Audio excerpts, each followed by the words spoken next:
വീണ്ടും ഫ്ലേമിംഗ് തിങ്സിലേക്ക് എല്ലാ കൂട്ടുകാർക്കും സ്വാഗതം. സൂക്ഷ്മദർശിനി സിനിമ കണ്ടിട്ട് വരികയാണ് കേട്ടോ. അപ്പോൾ അതിനെക്കുറിച്ചുള്ള അഭിപ്രായത്തിലേക്ക് കിടക്കുകയാണ്. അപ്പോൾ ഇതിൽ നെഗറ്റീവായി തോന്നിയ കാര്യം ഞാൻ ഈ വീഡിയോയുടെ അവസാനം പറയാം. ആദ്യം പോസിറ്റീവായ കാര്യങ്ങൾ പറയാം. ഞാൻ അതിനെക്കുറിച്ചുള്ള അഭിപ്രായത്തിലേക്ക് കടക്കുന്നതിന് മുമ്പ് വേറൊരു സംഭവം ഞാൻ പറയാം. എനിക്ക് ഈ സിനിമ കണ്ടുകൊണ്ടിരിക്കുമ്പോൾ എനിക്ക് ഓർമ്മ വന്ന ഒരു സംഭവം, ഞാനൊരു 10ാം ക്ലാസ്സിൽ പഠിക്കുമ്പോഴാണ് തോന്നുന്നു, ഞാനൊരു മോട്ടിവേഷൻ ക്ലാസ്സിന് പോയിട്ടുണ്ടായിരുന്നു. അത് ചർച്ചിൽ നിന്ന് പോയ ഒരു ക്യാമ്പാണ്. മോട്ടിവേഷൻ ക്ലാസ് എന്ന് പറഞ്ഞാൽ ഒരു ക്യാമ്പിൽ പങ്കെടുക്കാൻ പോയതാണ്. അത് കംപ്ലീറ്റ് ഒരു 10ാം ക്ലാസ് കുട്ടികളുടെ ക്യാമ്പാണ്. അപ്പം ഞാനും അതിലുണ്ട്. എനിക്ക് അത് ഈ സിനിമ കണ്ടപ്പോൾ ഓർമ്മ വന്നു. എന്താ സംഭവം എന്ന് വെച്ചാൽ, ആ ക്യാമ്പിലെ മോട്ടിവേറ്റർ ഒരു വിഷയം ഇങ്ങനെ പറഞ്ഞുകൊണ്ടിരിക്കുകയാണ്. അതിൻ്റെ ഇടയിൽ കൂടെ അദ്ദേഹം ഒരു ചോദ്യം ചോദിച്ചു. ഇപ്പോൾ ഈ വഴിയിലൊക്കെ ഇരിക്കുന്ന ആൺകുട്ടികൾ, അതേപോലെ ഈ കോഫി ഷോപ്പിൽ, അതേപോലെ മറ്റുള്ള സ്ഥലങ്ങളിലൊക്കെ ഇരിക്കുന്ന ആൺകുട്ടികൾ, അവർ പൂവാലന്മാരാകാം, കാമുകന്മാരാകാം, അല്ലെങ്കിൽ അവർ വെറുതെ വായി നോക്കിയിരിക്കുന്നവരായിരിക്കാം. ആരായാലും ആണുങ്ങൾ പെണ്ണുങ്ങളെ ശ്രദ്ധിക്കുന്നത് ബോഡി ലാംഗ്വേജൊക്കെ ശ്രദ്ധിക്കും എന്ന് എല്ലാവർക്കും അറിയാമല്ലോ എന്ന് മോട്ടിവേറ്റർ ഇങ്ങനെ പറഞ്ഞു. അപ്പോൾ എല്ലാവരും തലയാട്ടിയാന്ന്. പിന്നെ അദ്ദേഹം ചോദിച്ചൊരു ചോദ്യം ഇതാണ്: ആൺകുട്ടിയാണോ പെൺകുട്ടിയാണോ ഏറ്റവും കൂടുതൽ എല്ലാം ശ്രദ്ധിക്കുക? അപ്പോൾ പെണ്ണുങ്ങളൊന്നും മിണ്ടുന്നില്ല. അപ്പോൾ മോട്ടിവേറ്റർ തന്നെ പറഞ്ഞു, ആണുങ്ങളല്ല കൂടുതലായിട്ട് ശ്രദ്ധിക്കുക, പെണ്ണുങ്ങളാണ് ആണുങ്ങളെ ശ്രദ്ധിക്കുന്ന കാര്യത്തിൽ, അതായത് ആണുങ്ങൾ പെണ്ണുങ്ങളെ ശ്രദ്ധിക്കുന്നതിനേക്കാളും പെണ്ണുങ്ങളാണ് ആണുങ്ങളെ കൂടുതലായിട്ട് ശ്രദ്ധിക്കുക എന്ന് പറഞ്ഞു. പെണ്ണുങ്ങൾ ഇങ്ങനെ വരും, വന്നതിന് ശേഷം അവിടെ ഇവിടെ നോക്കി ചിരിച്ചുകൊണ്ടിരിക്കും. പക്ഷേ ഇടയ്ക്കൊരു ഇടങ്കണ്ണിൽ നോക്കിയിട്ടുണ്ടാവും, കംപ്ലീറ്റ് അപ്പം തന്നെ സ്കാൻ ചെയ്തിട്ടുണ്ടാവും എന്നൊക്കെ അദ്ദേഹം മോട്ടിവേഷൻ ക്ലാസ്സിൽ പറഞ്ഞു. അപ്പോൾ പെണ്ണുങ്ങൾ ഒന്നും മിണ്ടുന്നില്ല, മൗനമായി ചിരിച്ചുകൊണ്ടിരിക്കുക, ആ ക്ലാസ്സിലുള്ള വന്നിരിക്കുന്ന പെൺകുട്ടികൾ. അപ്പോൾ ആണുങ്ങൾ ഇത് അന്തം വിട്ട് കേട്ടുകൊണ്ടിരിക്കുക. കാരണം ആണുങ്ങൾക്കും അറിയാം പെണ്ണുങ്ങൾ ശ്രദ്ധിക്കുന്നത്.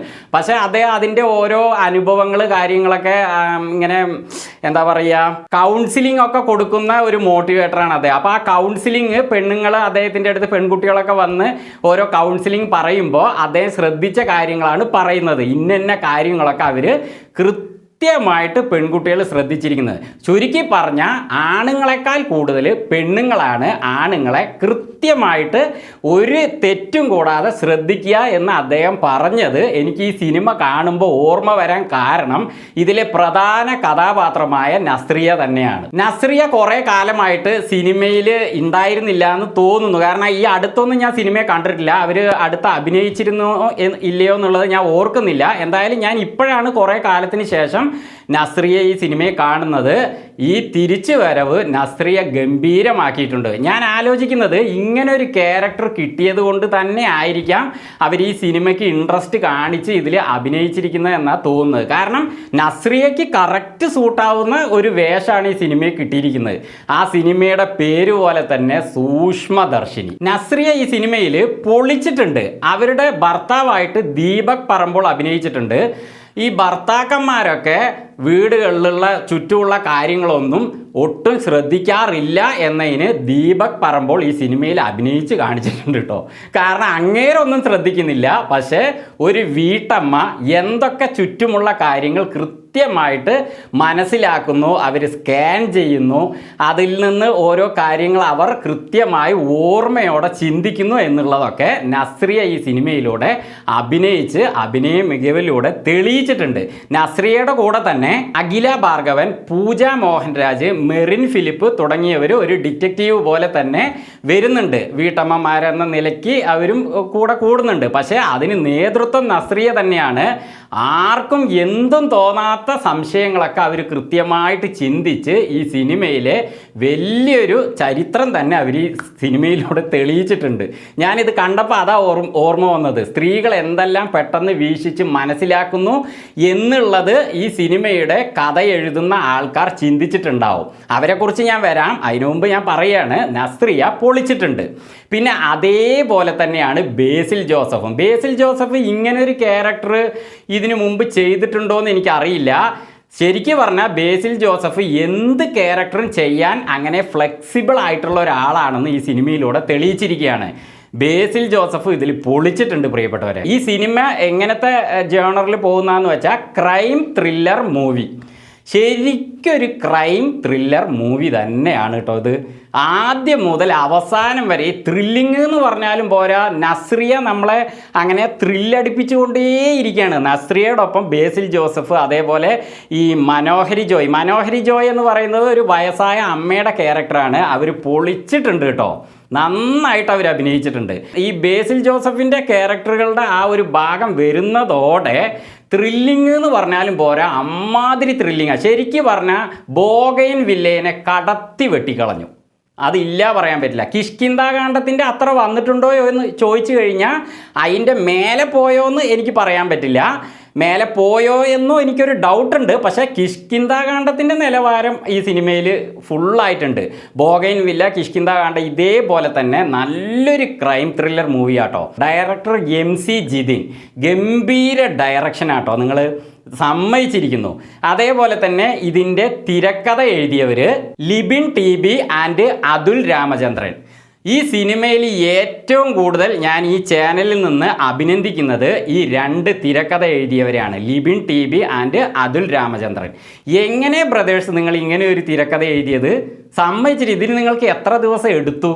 കാരണം ഒന്നും എവിടെയും ഞാനൊക്കെ സിനിമ കാണുന്ന സമയത്ത് ഒരു പകുതി എത്തുമ്പോഴേക്ക് ഇതിൽ ആരാണ് ക്രൈം ചെയ്യുന്നത്, ആരാണ് കൊല്ലപ്പെടുന്നത് എല്ലാം കണ്ടുപിടിക്കും. ഇതിൽ കൊല്ലപ്പെടുന്നത് വിഷയവും എന്താണെന്ന് മനസ്സിലാവുന്നില്ല, അതേപോലെ ആരാ ചെയ്യുന്നതെന്നും മനസ്സിലാവുന്നില്ല. പക്ഷേ സിനിമ കാണാൻ നല്ല രസമുണ്ട്, നല്ല ത്രില്ലിംഗ് ഉണ്ട്. അവസാനം എത്തുമ്പോഴാണ് അതിൻ്റെ ചുരുളുകൾ മൊത്തമായിട്ട് അഴിയുന്നത്. അതിൽ ഏറ്റവും പ്രധാന കണ്ണിയായിട്ട് നസ്രിയയുടെ ക്യാരക്ടർ നന്നായിട്ട് വന്നിട്ടുണ്ട്. നിങ്ങളുടെ തിരക്കഥയ്ക്ക് ഈ ചാനലിൻ്റെ പ്രത്യേക അഭിനന്ദനങ്ങൾ. ഈ തിരക്കഥയിൽ MC ജിതിനും കൂടി ഭാഗമായിട്ടുണ്ട് തോന്നുന്നു, ഇതിൻ്റെ ഡയറക്ടർ. എന്തായാലും അതുൽ രാമചന്ദ്രനും ലിബി TBയുമാണ് ഇത് എഴുതിയിരിക്കുന്നതായിട്ടാണ് സിനിമയെ തന്നെ കാണിക്കുന്നത്. നിങ്ങളെ സമ്മതിച്ചിരിക്കുന്നു, ഗംഭീരമായുള്ള ത്രില്ലർ സിനിമ തന്നെയാണിത്. MC ജിതിനും ഈ തിരക്കഥ എഴുതിയവരും എഡിറ്റ് ചെയ്ത ചമൻ ചാക്കോയും ഈ സിനിമയെ ഗംഭീരമാക്കിയിട്ടുണ്ട്. ശരിക്കും പറഞ്ഞാൽ ഈ സിനിമയിൽ എനിക്ക് നെഗറ്റീവായിട്ട് ഒന്നും പറയാനില്ല. എനിക്ക് ഈ സിനിമ നന്നായിട്ട് ഇഷ്ടപ്പെട്ടു. നെഗറ്റീവായ ഒരു വിഷയമല്ല ഞാൻ പറയാൻ പോകുന്നത്. ഈ സിനിമ കണ്ട് അവസാന ഘട്ടത്തിൽ എത്തിയപ്പോൾ എനിക്ക് തോന്നിയത് ഈ സിനിമയിലെ ഒരു ക്യാരക്ടർ സുഖമില്ലാതെ ഇരിക്കുന്നുണ്ട്. അപ്പോൾ അവർ സുഖമില്ലാതെ ഇരിക്കുന്നത് ഈ സിനിമയുടെ ആ കഥയ്ക്ക് ഒരു പ്രധാന ഘടകമാണ്. ആ രീതിയിലാണ് അവരുടെ അസുഖത്തെ വെച്ചുകൊണ്ട് ഈ സിനിമ അങ്ങനെ മുന്നേറുന്നത്. അപ്പോൾ അവസാനമായപ്പോഴേക്ക് എനിക്ക് തോന്നിയൊരു കാര്യം എന്താണെന്ന് വെച്ചാൽ, ആ ഒരു ക്യാരക്ടറിന് സുഖമില്ലാതിരിക്കേണ്ട യാതൊരു ആവശ്യവും ഈ ക്രൈം നടക്കാനായിട്ട് ആവശ്യം വരുന്നില്ല. അതായത് അവർ നോർമലായിട്ട് ഇരിക്കുകയാണെങ്കിൽ, അവരെല്ലാവരോടും ഇടപഴകിക്കൊണ്ടിരിക്കുകയാണെങ്കിൽ തീർച്ചയായിട്ടും ഇവർക്ക് ആ ഒരു അവസ്ഥയിൽ തന്നെ ഈ സിനിമയിൽ കാണിക്കുന്ന ക്രൈം ചെയ്തുകൊണ്ട് അവിടെ നിന്ന് അവർക്ക് പോകാമായിരുന്നു. അപ്പോൾ ആർക്കും ഒരു സംശയവും വരില്ല, ആ ക്രൈം നടക്കുകയും ചെയ്യും. ക്രൈം നടന്നു കഴിഞ്ഞാൽ ആർക്കും സംശയം വരില്ല എന്നല്ല ഞാൻ ഉദ്ദേശിക്കുന്നത്. ഒരു ദിവസം ദൈവം കണ്ടുകൊണ്ടിരിക്കുന്നുണ്ട്, എന്തായാലും ഒരു ദിവസം പോലീസ് പിടിക്കും, അത് വേറെ കാര്യം. ഞാൻ പറഞ്ഞു വരുന്നത് ഈ കഥയ്ക്ക് ആ അസുഖം വെച്ചുകൊണ്ട് മുന്നോട്ട് പോയത് കൊണ്ടാണ് സംശയവും കാര്യങ്ങളും ഒക്കെ അങ്ങനെ വന്നത്. പക്ഷെ അതേസമയം അവർക്ക് ഒരു അസുഖവും ഇല്ലാതിരിക്കുകയാണെങ്കിൽ ഇതിലെ നസ്രിയ ക്യാരക്ടറിനോ മറ്റാർക്കും തന്നെ യാതൊരു സംശയവും കൂടാതെ തന്നെ ആ ക്രൈം നടത്താൻ പറ്റുമായിരുന്നു. പക്ഷെ അങ്ങനെ ക്രൈം നടത്താൻ പറ്റുന്ന രീതിയിലാണെങ്കിൽ ഇങ്ങനെ ഒരു കഥ ജനിക്കുമോ? ഇല്ലല്ലോ. അപ്പോൾ ഒരു കഥ എഴുതാൻ വേണ്ടിയിട്ട് പല കാര്യങ്ങളും അതിൽ ചേർക്കണം, അപ്പോഴേ അതൊരു കഥയായിട്ട് മാറുകയുള്ളൂ.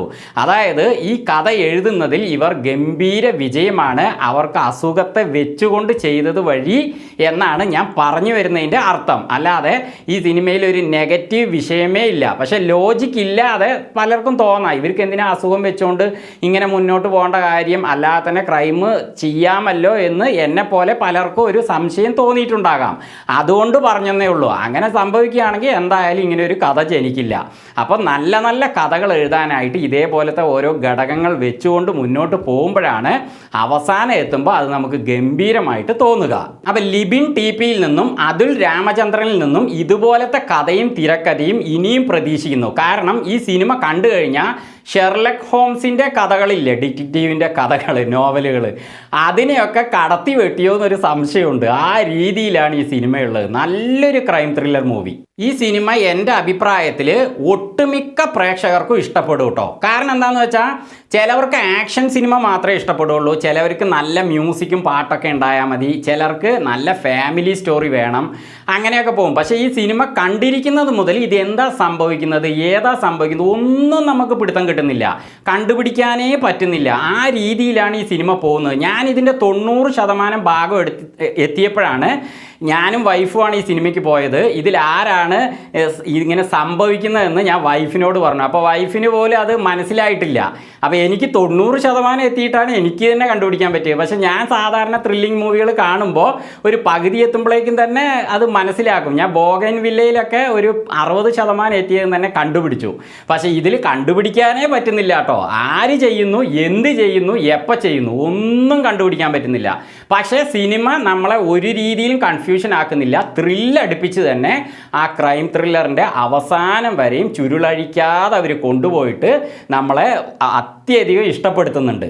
എന്തായാലും ഈ സിനിമ സൂക്ഷ്മദർശിനി ഒരു അപൂർവ ദർശിനി തന്നെയാണ്. കിഷ്കിന്ധാകാന്ഡം ബോഗൻവില്ലയേക്കാളും ഒന്നുകൂടി മേലെ എത്തി എന്ന രീതിയിൽ എനിക്ക് തോന്നി, അല്ലെങ്കിൽ ആ ലെവലിലെങ്കിലും എത്തി എന്ന് എനിക്ക് ധൈര്യമായിട്ട് നിങ്ങളോട് പറയാം. എനിക്ക് ഈ സിനിമ നന്നായിട്ട് ഇഷ്ടപ്പെട്ടു. വീണ്ടും മറ്റൊരു വീഡിയോയുമായി ഞങ്ങൾ വരുന്നത് വരെ ഫ്ലേമിംഗ് തിങ്സിൽ നിന്ന് ബൈ.